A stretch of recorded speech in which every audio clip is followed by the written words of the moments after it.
Good evening. I'm John Fraser, the Dean of the Faculty of Medical and Health Sciences, and it's a real pleasure to invite you here tonight. Welcome, good evening. This is the first of our inaugural lecture series for 2015. Inaugural lectures are one of the highlights of our academic calendar, and this year we have a record 7 new professors that will be presenting their inaugural lectures over the coming 4 weeks. Inaugural lectures are a tradition that dates back to medieval times. Then universities were traditionally only professors, recruited into an elite brotherhood, supported and protected each other, living in cloistered surroundings away from the real world, answerable only to themselves and to their esoteric interests, while expecting at the same time to be handsomely remunerated for just being smarter than everybody else. I'll leave it to you to decide whether things have changed since. Inaugural lectures are a tradition that have not changed in universities, and they are the public announcement of its new professors. They are a means of showcasing our most eminent staff and a celebration of an event that represents, for most, the pinnacle of one's academic career. Elevation to the title of professor is not something that is taken lightly in academia. The process of selection is long and involved and requires intense scrutiny by international peers who then confirm to the university that the appointee has an international reputation and is an eminent expert, thus giving them a license to say anything they like about their subject, hoping that people will believe what they say. Inaugural lectures are also a wonderful opportunity for colleagues, families and friends to gather and to learn about the journey that has led to academic success, the milestones, the decisions, the heartbreaks, and most importantly, those mentors who have assisted along the way. So tonight it's my very great pleasure to introduce the first inaugural professor, Professor Ian Civil, and I now invite Professor Brian Parry, who will provide an introduction to tonight's inaugural. Thank you. Thank you very much. It's a real honour to introduce to you, if you didn't already know him, Professor Ian Civil. He's a very good friend and a fantastic colleague. I've known him for many years, starting when I followed him as Professor Graham Hill's chief registrar. You may well remember those days. This was in the early 80s at Auckland Hospital. And since then I've been in awe of his energy and his accomplishments and his unflagging enthusiasm for excellence in patient care, and particularly in vascular surgery and trauma, of course. And that's what we're celebrating tonight, and also training. It is salutary to note that he remains as lithe and lissom as ever, and very few of us can unhappily probably match that. However, his BMI is arguably the only slight thing about him, as we shall see. Now, Ian graduated from this university, MBCHB, in 1977, and within 7 years he was awarded fellowship in the Royal Australasian College of Surgeons. He had a 2-year stint in New Jersey in the US, where he did a training scholarship in trauma, and then was appointed back here to start with a senior lecturer in trauma and military surgery, I think coexisting with him being a consultant. And he's been here ever since and made his mark. Significant distinctions and awards, and Ian, you'll forgive me if I overlook some of them, but he's won the usual podium presentations for excellence in various talks.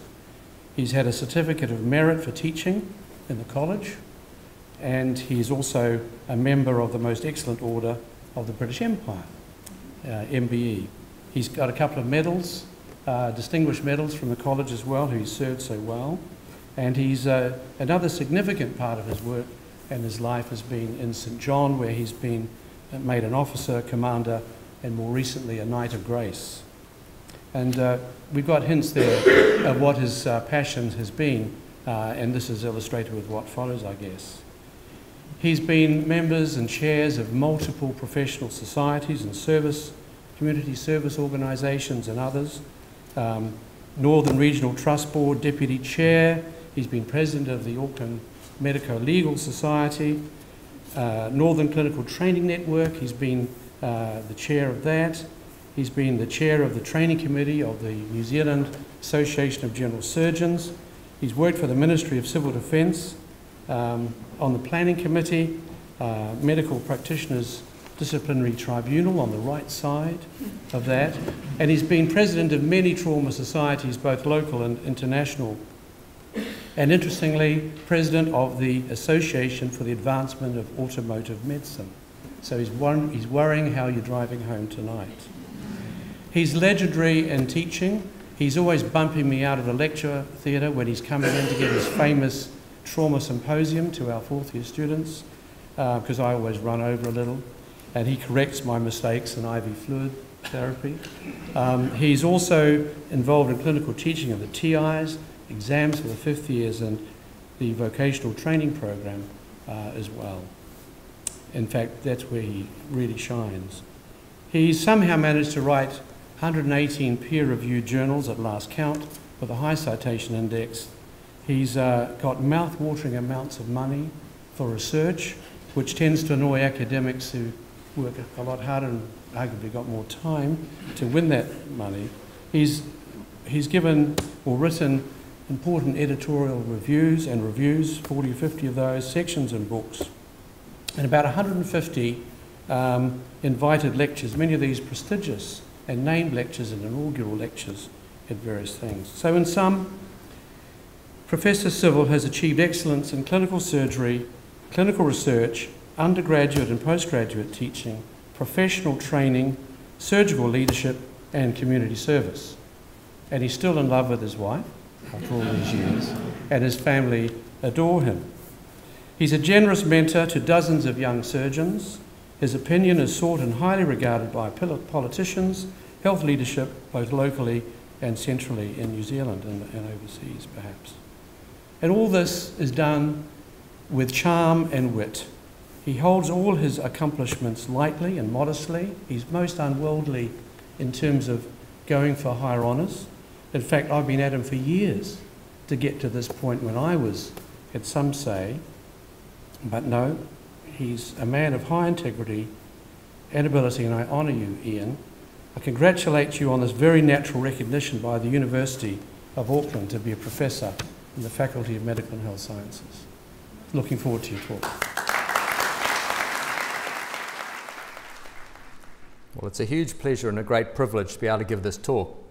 What I've chosen to do is talk about trauma and the differences between trauma in the 1980s and trauma now, and along the way I think you will see aspects of my career and my mentors. I'm aware that a lot of people in the audience are non-medical, and I should just start out with a definition of what I mean by trauma. It was pointed out to me by John Werry, one of my teachers when I was a medical student, by email just earlier this week, that I should remind the group about the other form of trauma. So I'm being very clear, this is not psychological trauma or mental trauma I'm talking about.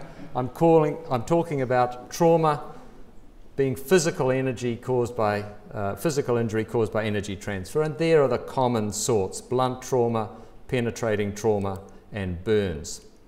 Let's think back to the 1980s and what trauma was like at that stage. And there are a number of parameters with which we saw trauma. One is that there was nothing like a trauma system, and I'll talk a little bit about that as I go on. Injury prevention initiatives were limited. I know at the time we thought they were quite good, but by today's standards they were quite limited. Road traffic safety was minimal, and again we would debate that if we were here at the time, but looking back on it from this point, we weren't mandated to have seat belts in the back of our cars. If we did have them, they could be the lap-only belts, which we now recognise as being quite dangerous. Certainly there were no airbags, and there were no median barriers in many places, including the Harbour Bridge. And injury care was provided by well-meaning doctors and nurses who practiced based on their belief about what was the right thing to do with patients. There was no systematised approach to trauma care. And the result, if we look at, for example, road deaths in a population basis, it was that second peak that I'm talking about in the 80s, and the numbers there by today's standards were extraordinary. This is a slide from that time reminding us that in those days our road death fatality rate was over 20 per 100,000 per year. Now we are well below 10. In fact, we're about 8 per 100,000 per year. So that was an extraordinary road fatality rate. One of the other struggles we had is that trauma severity was not defined. So that made it very difficult for research to be undertaken in this area, like trying to do cancer research without a grading system, like talking about malignancy without actually having a system to grade it. There was a grading system. It had been invented in the early 1970s. It was predominantly for road crash. It was invented in the US, but it was not in widespread use, and its applicability to injuries other than road crash was unknown. So there's a graphic there of a road crash in 1979, and you can see, or you can imagine, the sorts of injuries that are trying to be illustrated there, but there would have been no way of actually comparing those two patients and grading the likelihood that one might survive or one might not. The paper that produced that scoring system is probably the most cited paper in trauma. I looked it up last week. It's got 4,000 citations in Scopus, and although there have been many criticisms, it was the basis for grading injury severity. But having said that, it didn't grade patients into those at risk of complications and all the others. So we still, it's like saying there's a grading system for cancer, but it didn't grade them into, you know, A's, B's, C's and D's. So we were very limited in that regard. And clinical care was provided by clinicians doing the best that they could. And the quality of care was critically dependent on the experience and skills of the individuals concerned. And there were undoubtedly significant variations in relation to geography and location. This was the time when Don Trunke, arguably the father of modern trauma care, I mean, R. Adams Cowley might have been that because he invented the shock trauma place in Maryland, but Don is still around, and Don has had a much more profound and long-standing influence on trauma. He was the first person to really point out that trauma, this paper was written in 1983, but from the late 1970s to early 80s, there was an epidemic of trauma, and we didn't understand it. He pointed out two really important facts. One, that trauma, and this is an argument for more research money in trauma, trauma produced more lives lost than the other two big areas which got a lot of research money, namely cancer and heart disease, predominantly because trauma patients, more then than now, were all young people, and so the potential lifespans that were lost were much greater. He also showed that there was a trimodal pattern of death, and this is something which I'll reflect on later, we have made a difference in. So he showed in that graph on the left-hand side the immediate deaths for which were a result of direct injury. Only injury prevention could affect those. The first little lump, which comes because we could not manage effectively the ABCs, the airway, breathing and circulation, the immediate life-threatening problems well. And then the later hump, which was a result of multiple organ failure predicated by inadequate management of the vital parts, airway, breathing and circulation, but not that bad that the patients died. So those factors were part of trauma care in the 1980s. And we recognised it here, and it's funny when you look back. I had forgotten that we'd written this paper, but I look back, and this is based on some work I did when I was Chief Registrar in 1983, looking at major trauma at Auckland City Hospital, Auckland Hospital as it was then. There were 602 patients in that year that came through the resuscitation room, and 220 of those subsequently had major trauma. And the mortality from that group was 26 or 27%. And we just reflect on that given our current mortality rates. And more strikingly, the causes of death, a reasonable number of them died from brain injury, most of which would be hard to prevent death. Severe brain injury is something we still don't have an answer for. But the second group there, hemorrhage. This is bleeding in the chest, bleeding in the abdomen, bleeding externally, caused 32% of all of these deaths, and that's an extraordinarily high number by today's standards. The issue of major trauma being undefined was one of the first areas I guess I turned my mind to with help from my colleagues in intensive care. How could we find a mark that separated patients into those with severe trauma or trauma likely to cause morbidity and mortality, and those with minor trauma? And I think the research methods was pretty naive, but nonetheless we designed a study to look at admissions for trauma, and those of you who've ever worked with Professor Graham Hill, one of my mentors, will recognise the slide pattern here, because this is the format that we all use, the white on black slide. And we looked at trauma to try and determine whether there was a cut point at which patients or injured patients were likely to die or not. And nobody had done this sort of work before. And here you can see we showed that death became a possibility at 16 and really became more likely at 25. This is a scale that runs from 1 to 75, and at the 75 end you're almost certain to die. At the lower end you are very unlikely to die. In terms of major injuries, major surgery, some patients get surgery at about level of 9, but generally at 16. And so this sort of work helped define that major trauma in the scoring system started at 16, which is still the definition that we use today with some minor modifications. So what did this mean? This is Auckland Hospital. We're thinking of the 80s, and reflect on that epidemic thing. 83, 88, 1990, 3 studies I did. And you can see the number of patients presenting to the resuscitation room after trauma, dramatic increase. Number of trauma calls, you'll see later on we're perhaps getting past the green number now, but 778 trauma calls, I can't recall in recent times ever getting close to that number. It was a huge number of trauma calls. The number of admissions to critical care were high. It did include children in that, but children aren't a very big component of it. And the numbers of major traumas were increasing year by year. What made up that trauma? Well, motor vehicle crash was a very big part of it. And as you can see here in this pie chart, that over half of the patients, the yellow segment, were motor vehicle occupants. And if you take all motor vehicle related crashes or motor vehicle related injuries, including pedestrians and motorcyclists, almost 3/4 of all the severe trauma admissions came from road crash.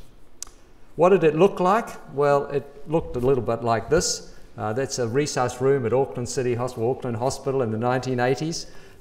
Sort of it looks a bit, random. And just to put it in context, and this is from 1988.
So that was the world that I came back to after my trauma experience in New Jersey, and had my first position with the university, which was commented on, and I have been employed by the university since the 6th of October 1988, when I became senior lecturer in trauma and military surgery.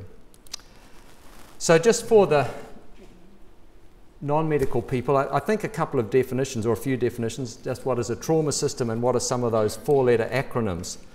A trauma system is defined in one of the sort of standard textbooks for trauma as an organised approach to the injured patient in a defined geographical area, and it describes full and optimal care, and there's a sort of a graphic there which you can imagine: centres, local departments, transport, etc.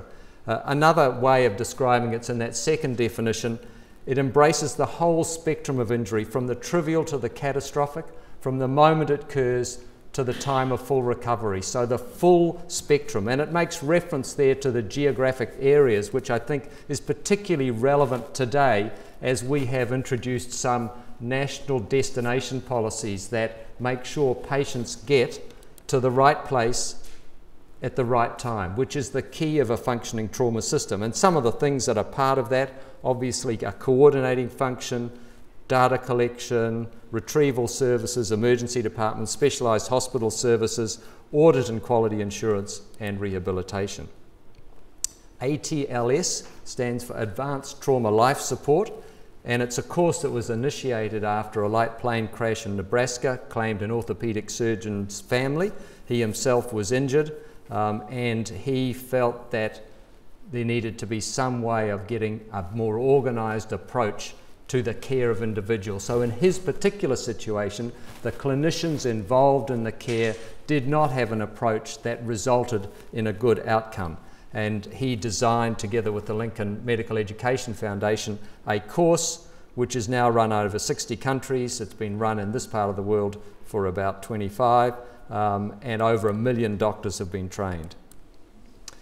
EMST stands for the Early Management of Severe Trauma, and that is the same course, but in its early format, we didn't want to import the American course sort of lock, stock and barrel, and perhaps in a slightly parochial way we were allowed, or we decided to rewrite it. That's a copy of the manual there, and myself, together with 3 other surgeons, an anaesthetist and a trauma nurse coordinator, were part of the early group that introduced this into Australasia in 1988. It was made mandatory for surgical trainees in 1993, and now we've run over 1,200 courses, and over 20,000 doctors in Australia and New Zealand have been trained with this course. DSTC stands for Definitive Surgical Trauma Care, and it's relevant for surgeons, and it's run in all of those places where there are red dots around the world. It was developed in Australasia and in Europe in the late 1990s, and it's now run in 30 countries with over 6,000 surgeons trained. And we've just finished doing a course literally today, our 13th course in Auckland. Now, there's a couple of things that have changed since 1985. I can't think what both of them are, but the trauma system, injury prevention and trauma care are the 3 areas that I'd like to focus on. I've talked a little bit about what is a trauma system. Well, what is the evidence that we needed one? Well, Don Trunke was out there again in the late 1990s with this classic 2-county study. He looked at California, and in San Francisco County, he looked at 90 patients that were taken to San Francisco General Hospital and subsequently died after trauma, and 90-ish patients that went to hospitals in Orange County. And what they found when they looked at their causes of death and their preventability, that 2/3 of the bleeding, i.e. the non-CNS deaths, and 1/3 of the brain injury deaths in the Orange County were deemed to be potentially preventable without a system. But only one of the ones going to San Francisco General Hospital, where they were in a systematized way of care, was deemed to be preventable. So his mantra from this was that there needs to be a system, and subsequently he did a paper which showed when Orange County changed, their mortality rate came down as well.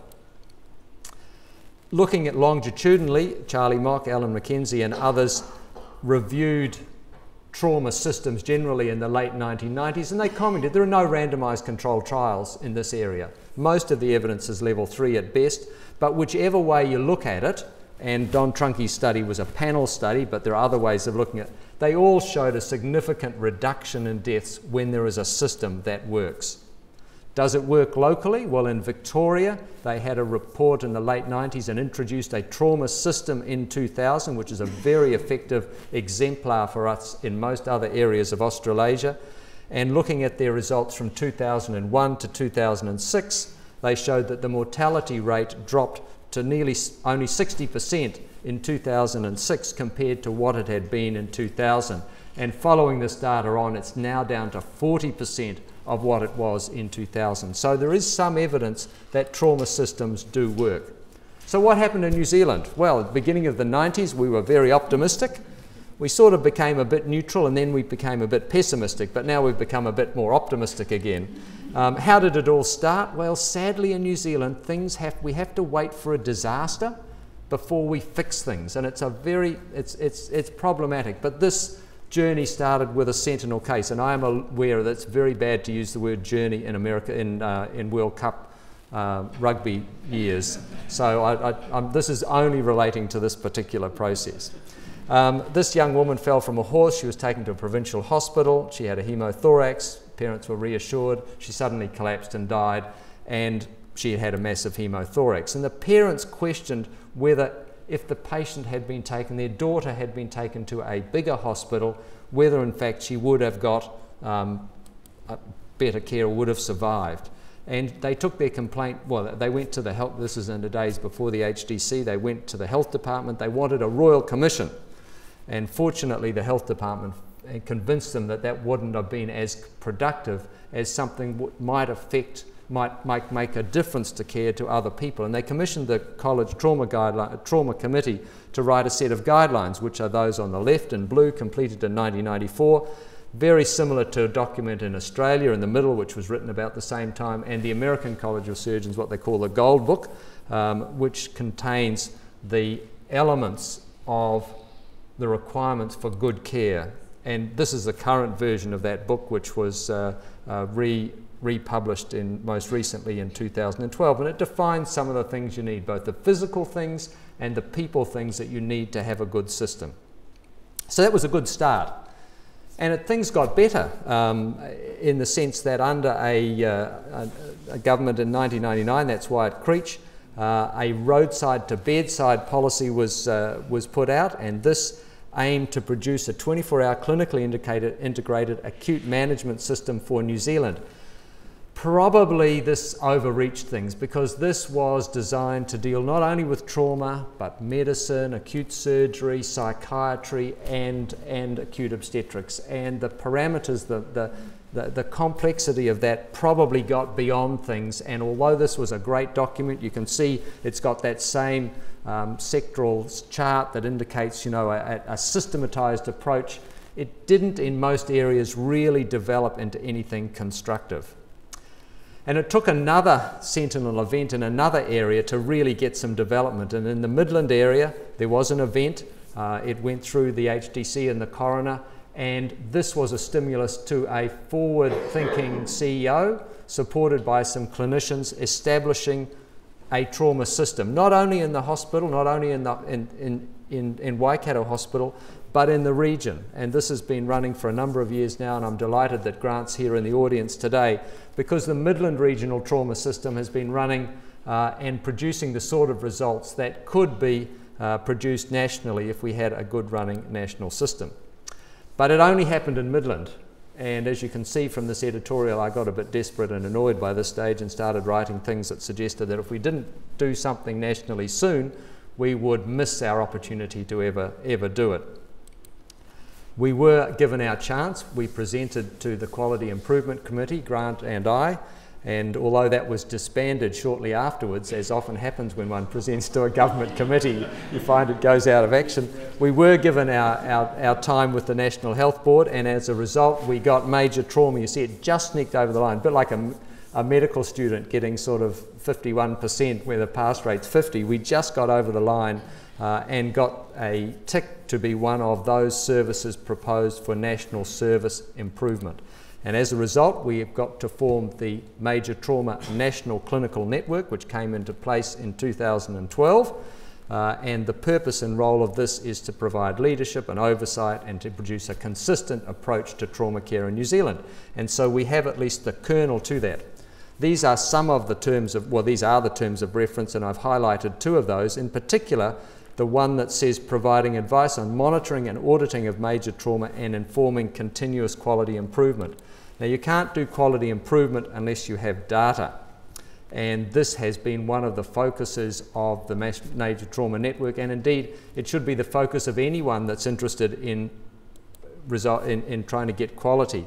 Certainly when we formed the trauma service at Auckland City Hospital, this was one of the things that we did at the very first, right at the beginning in December 1994. And we have had records of every trauma patient admitted to Auckland City Hospital since December the 9th, 1994, and currently we have almost got 28,000 records in that registry. It allows us weekly audit of all admissions and annual description of trauma outcomes. So some of the things we can say and look at ourselves are that our mortality in this particular decade, 2000-2009, for blunt trauma was 14.5%. Not great, but remember it was 26% in 1983. And we can look at mortalities by each level of injury severity score. We can look at things like length of stay, and you can see on the right there the chart which shows length of stay for minor trauma, or 3 to 4 days, but for our major trauma group 7 to 8 days. And on the little table that shows that in this year, anyway, 2013, we had enough blunt trauma patients to show that there was a significant difference in our results to the international average, and the W score means that 1.24 more survivors per 100 patients survived than would have been expected by average. So that sort of data allows you to make some comparisons, not only with yourself, but with others. Here's some benchmarking we did a few years ago with 3 trauma systems in Australia, showing differences in the types of trauma. You can see in the little line graph that the Alfred, which is the very big trauma centre in Melbourne, has more major trauma, that's the little bulge over 20 to 40, than the other hospitals, and much less minor trauma. But Newcastle, which is the blue one, has a lot of minor trauma and much less in the severe end of the spectrum. And the outcomes, mortality-wise, actually were the same in those systems. Length of stay, which is the table on the other side, shows some differences between them. And data can allow you to make those comparisons and decide whether you've got things to improve or not. So the major trauma network, our major focus has been to get some data. We've established a project to look at some pre-hospital mortality, understanding that about 80% of all trauma deaths patients die before they get to hospital. We've done a capacity and capability report which shows that, as we sort of knew, that only 7 out of the 20 DHBs had trauma data that allowed them to say anything about what they were doing, and we've established a minimum data set. We've now just 1 July established a major trauma national registry. We've got data collection coming in from all 20 DHBs, and we have made sure it's compatible with a similar data registry in Australia. We have put some data on the Atlas of Healthcare Variation, which makes it public for all. This is interesting data which looks at the incidence of trauma admissions. So, for example, down the table there, those are numbers per 1,000. I can only ever think in numbers per 100,000 per year. I get focused by that. But so I've highlighted Lakes, for example, which shows that 730 per 100,000 per year population get admitted to hospital after trauma. Some interesting variations. Tairāwhiti is the highest actually of the lot down the very bottom of that table, 840 per 100,000 per year. The lowest incidence is not on that table because it's Waitemata, but it's about 400 per 100,000 per year. And Auckland City Hospital, Auckland DHB I should say, sits in the middle at 520 per 100,000 per year. Some other data looking at trauma mortality, that very factor that I highlighted originally, that 26% in that study in Auckland in 1983.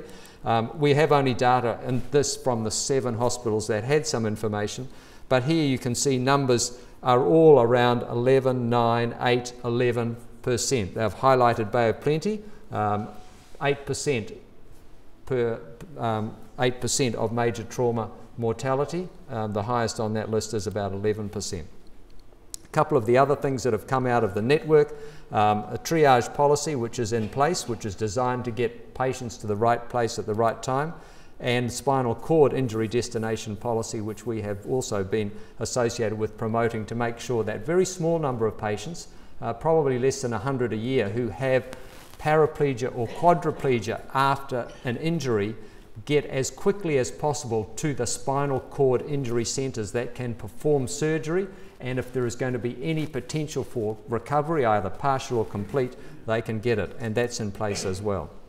So let's think about the trauma system. How does that compare in 2015 with 1985? Well, we've got a registry, we've got a destination policy, we've got some regions with hub hospitals, and we've got some aspirational but not functional quality improvement processes. What about injury prevention and traffic safety? And just as an aside, so that bullseye on the windscreen, we don't see that very often these days because the combination of appropriate seat belts and airbags means that not many people get launched out of their seat and strike their head and get head, face and C-spine injury. One can't think of this area without reflecting on the Haddon matrix. Now, Bill Haddon actually was one of the authors of that injury severity paper I mentioned with Susan Baker. He was one of the legendary researchers in this area and described injury prevention in terms of human factors. So this is like advertising to convince us to be better people, better drivers, better ladder climbers, better whatever. Vehicles and equipment factors, so making our car safer, making our ladder safer, or environmental factors, i.e. making the road safer and making other areas safer in terms of how they develop. And you can see the matrix there is quite complex, and I won't dwell into all of those things, but think what's happened over the course of the last 20 years. In 1988, it was deemed to be a global challenge, and right now we're in the decade of action for road safety, looking at elements of the Haddon matrix: road safety management, safer roads, safer vehicles, safer road users, and fortunately for us in the medical area, they have recognised that one of the pillars is road safety is a better post-crash response. No matter how good the other things are, we will sadly still see patients who have injuries, and there needs to be a good system to deal with those. My first exposure to this, however, and we can see 4 very young-looking intensive care specialists there, was in the late 1980s, being involved in a process to try and encourage median barriers on the harbour bridge, because almost every week somebody would cross the median and crash into somebody else, causing death and injury. And it seemed such a simple thing to fix, and it actually had a very small investment relatively in terms of the potential outcome. And this group, and you'll see almost all of those things have been achieved, I think, except I don't believe we have a ministry for trauma prevention. But this was one of those public things. You can see some of the media at the time, and this was a success story because there were median barriers on the harbour bridge, and although there are crashes on the harbour bridge from time to time, the sorts of ones that we were getting in the 80s simply do not occur anymore. And if one looks at the sorts of things one can do, roadside objects, roadside barriers, sealing, intersections, overtaking lanes, all things that can result in safer roads. What about speed and enforcement? Well, we actually increased the speed limit on roads. It used to be 80 kilometres an hour up until the mid-80s, and then it was increased. But we have a lot of surveillance, as we all know: high visibility patrols, speed cameras, handheld radar detectors, etc. Alcohol has been another problem for us in terms of injury, it was higher, and it has come down to 80, and now it's come down to 50, 0 for those under 20. And reduced zero blood alcohol from 2011 for the younger group. And so we're policing that, and we've made some substantial changes in that. Seat belts are another area where the technology's changed. So as I said before, they didn't even used to be necessary in the back seat.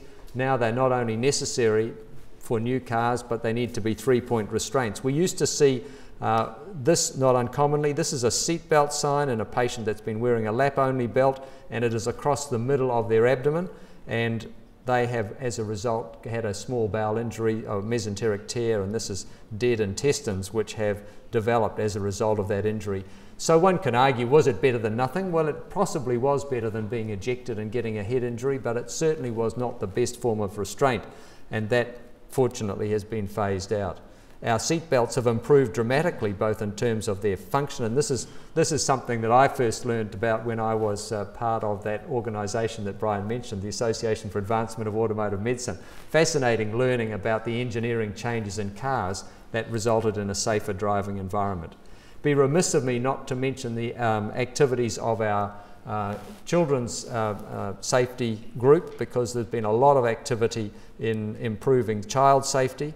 And here's some examples: Liz Seganen, James Hamill, Sarah White, Phil Moreau, who I think's here somewhere, all involved in producing a safer environment. Lap-only belts there on the one hand, driveway-related motor vehicle safety on the other, a lot of paediatric safety initiatives.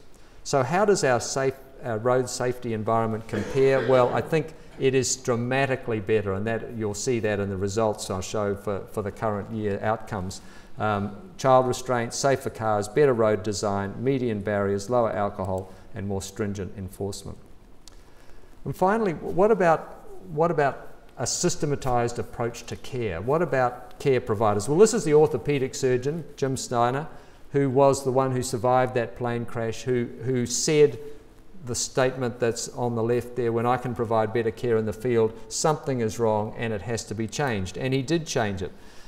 This course was introduced. You can see it was very formal in the early days. This is the first course we ever did at the college in Melbourne. Everyone's sitting in rows behind, like kids in school in the 1950s and 60s, I suspect.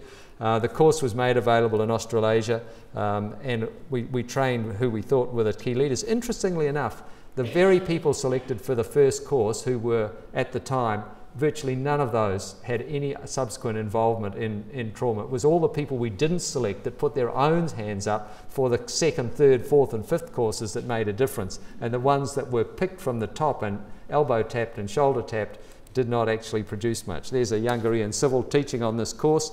It's now mandated, as I've said, since 1983, and the most recent course I taught last month was number 1288, which means that that number of surgeons, or doctors I should say, have been taught. We don't only teach young doctors though. This is a course we did at the Marion Davis Postgraduate Centre a few years ago, and you can see there are gentlemen of fairly mature age being taught, and no one is too mature in their career. If they're managing trauma patients, they're still able to be taught. These are some of the dynamic. You can see that we started off in 1988, and even up until 2000 the number of courses was fairly significant. Not only surgeons being taught, but also general practitioners, anaesthetists, emergency physicians and intensivists. And just a blast from the past, this is the very first course outside the Marion Davis Postgraduate Centre, and for those that know them, that's a very young Michael Hunter there. We're just teaching on a course with him this week. That's a very young Alan Shirley there. And for Mark Wilshire up there, this is Jill Bishop, who is our new clinical director appointed to run our intensive care unit at Auckland City Hospital. So over the course of those time, we probably have trained about 160 New Zealand doctors a year, probably about 3,000 New Zealand doctors over the last 25 years. The DSTC course, as I mentioned, developed in the late 1990s. And over 200 courses conducted and 4,000 surgeons trained, and we've been running this in Auckland since 2003. We've just been running it this week. This is some of the participants on an earlier course, and I can see Ros who's in the audience up here front here, and Alex who's been just running this course, and this has trained over 200 surgeons to look after injured patients after that first hour or so when the vital, airway, breathing and circulation have been dealt with. So how has this affected this trimodal pattern of death that Don Trunke outlined in 1983? Well, Gene Moore in Denver, and he's perhaps one of the most prolific trauma writers, looked at this actually in the late 1990s and showed that the graph for exsanguination in particular did not seem to be trimodal at all. There were some patients with head injuries, there was a little bump there, but their conclusion was that this trimodal pattern didn't exist. We actually looked at it in 2004, where one of our fellows looked at all trauma deaths in Auckland region in 2004, and just as an aside, you can see the disturbing number of hangings that were part of that particular cohort. The 186 deaths in that particular group, and you can see a range of mechanisms of injury. If we looked at the cause of death, the vast majority were CNS head injury related deaths, and hemorrhage was a very much smaller component than was the case in 1983. So patients weren't dying of bleeding to death. And in fact, when we looked at the timing of deaths and took out the hangings out of this analysis, we found no evidence of a trimodal pattern at all, suggesting that the system and the care providers were now doing as much as they reasonably could to stop the effects of shock once the patient got into the healthcare system in the pre-hospital and hospital environment. Clearly, the fact that there's a big peak early on is a reflection of the fact that injury prevention, sadly, is not perfect. So what are the differences do that make? Now, there are children in this earlier graph, so the numbers are likely to be a little bit lower here, but they're not that much lower. You can see the number of trauma calls in the last 3 years, last decade, I should say, in 3 particular cohorts, 2014, 2009 and 2005, are still not up to the numbers that we were getting in 1990. The number of admissions to intensive care have dropped right back, not 300, only 124 last year, and the number of major trauma cases is not changing in the way that it was in the 80s, where we got up to 360 in 1990. So the amount of trauma has dropped back. If we compare the mechanisms, on the left side, that graph I showed you previously was 75% or nearly 75% came from motor vehicle crash, and look at the relevant parts of this pie chart, the 21% plus the 8% plus the 9%, only 37% came from motor vehicle crash. So motor vehicle crash is virtually halved in between 1983 as a cause of major trauma coming to hospital. What about the causes of death? There's the chart from that old study showing that 32% had hemorrhage as a cause of death. Here we go in 2014, 8% from hemorrhage, and I even think that's probably an overestimate, because it's a very, very rare event now in hospital to get somebody exsanguinating to death. They often have other things, and they may have big hemorrhage, they may die from the other things, but to be the primary cause of death is very uncommon. And trauma mortality was 26%, but the year before last anyway was only 8.6% in our cohort. So how does it compare? And there's Tony Smith in a trauma call last week down the bottom, and our team already with their labels on, ready to receive a patient up the top. All trauma care providers speak a common language, the language that's just promoted by the Early Management of Severe Trauma course. There's a general understanding of the nature of time-critical presentations, and we have a standardized approach with guidelines, either institutional guidelines or overarching guidelines. Critical decision-making is appreciated and expedited. Deaths from hemorrhage have gone down, and mortality is more than halved. We still have trauma. This is from a paper, the Herald, just in the last couple of months, and we still get it. We still need to be prepared, but I believe we're doing it a lot better. We've got a trauma system. It's got a lot of work to do, but we have it in development. Injury prevention initiatives compared to the 80s are advanced. We have a lot of road safety initiatives now that we didn't have before, and injury care is systematic. And you can see the road fatality result has dropped right down to about 8 per 100,000 per year. I'd like to thank you all for being part of this presentation. Those are some of the people who have been along this way with me, many of whom have made substantial contributions to my career, both at a family level and at a professional level. And I'd like to thank you all for the honour you've done by coming along tonight for my lecture. Thank you very much. Thank you very much, Ian. My name's Ian Bissett. I'm the head of the University Department of Surgery, and I have the great privilege of responding to this outstanding lecture. Ian, it's been a tour de force through what's happened in the last 30 years in trauma. You've also demonstrated that dogged perseverance at collecting accurate information over a very long period is important in understanding what's happening and in making changes. What we have been able to see from that is significant improvements in outcome for patients. We've also been able to see that patients are now managed in different ways from what they were before, and often in non-surgical ways. So fewer people are being operated on, fewer people are dying. Unfortunately, there's still some injuries that we do need to operate on. One of those is a stab to the heart. And I took on acute surgery acute trauma on call in the late 90s, and I was pretty confident at managing most injuries. But I used to actually lie awake at night wondering, what will I do if I get someone stabbed in the heart? Will I be able to manage that? I still remember late one night getting the call, going to the emergency department, a person with a stab injury in the chest, their blood pressure was dropping, they had a cardiac tamponade. We'd rushed them up to theatre. I got into the theatre room, and to my amazement, there was Ian Civil. He'd come in the middle of the night. He was getting changed as well. I thought, great, Ian will be able to do this operation for me. But that's not Ian's way, actually. So Ian came into theatre.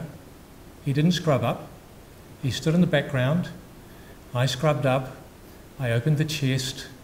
I opened the pericardium. And then I had to try and get my tremor in time with the heartbeat so I could stitch the heart. Coolly, Ian stood in the background and gave words of encouragement. And as soon as the heart was repaired and the patient was stable, he slipped out of theatre. That patient did well. My next stab in the heart also did well. And Ian wasn't there that time. I'm one surgeon amongst hundreds, probably thousands across Australia and New Zealand who've been trained by Ian to manage trauma.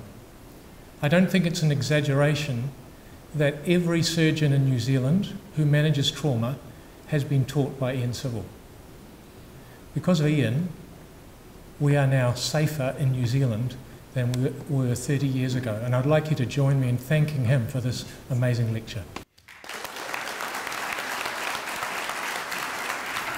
Thank you all for coming this evening, and this is really just for me to close proceedings and remind you that tomorrow night Professor Chris Bullen will be presenting an inaugural lecture at Tamaki campus. So thank you again for coming tonight, and have a safe journey home. Thank you.